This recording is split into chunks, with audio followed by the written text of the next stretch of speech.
மறைச்சான்னு சொல்லுவாங்கல்ல, அது என்னது வேணுவரு? என்ன அவளுக்கு சோத்துக்குள்ள முழு பூசணி அமுக்குறாங்களா?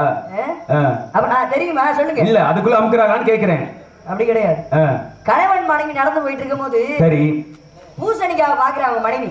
அப்படி பார்க்கும் போது என்ன ஆகுது அப்படின்னா, அந்த அம்மா சொல்லுது, என்னங்க அதை வந்து பறிச்சுட்டு வாங்க அப்படின்னு சொல்லுது. இல்லம்மா, யாராச்சும் தோட்டக்காரர் பார்த்தா பிரச்சனை ஆயிடும், அந்த பூசணிக்காய் நமக்கு வேணாம் அப்படின்னு சொல்றாரு. இல்லங்க யாரும் பார்க்க மாட்டாங்க, பறிச்சுட்டு வாங்க அப்படின்னு சொல்ல அவங்க கணவன் என்ன பண்றாரு அப்படின்னா அந்த பூசணிக்காவை பறிச்சுட்டு வந்துடுறாரு. சரி அப்படி பறிச்சுட்டு வந்தோன்னா அவர் மனசு வந்து ஒரு மாதிரி இருக்கு. அதை பார்த்துட்டாரு ஒருத்தர்.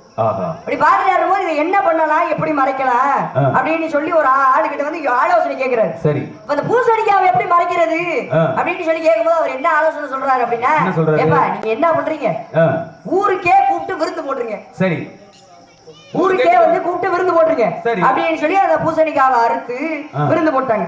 அப்ப சாப்பாடு எல்லாருக்கும் போடுறாங்க. ஊருக்கே தெரிஞ்சிச்சு இவர் தான் பூசணிக்காய் திருட்டு போய் களவாணி போய் ஐயோ யாருமா சொல்றீங்க கதையில என்ன நீங்க என்ன இவர சொல்றாரு.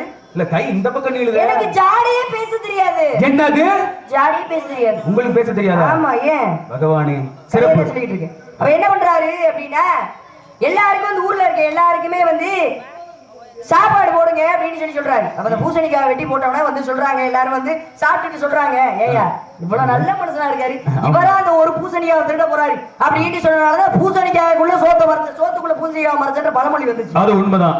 சிறப்பான விஷயம், அழகா பேசுறீங்க. என்ன உண்மைதான்? அத விஷயம் என்ன உண்மைதான் சொல்றேன், இது உண்மைதான். மாடு வரல போங்க.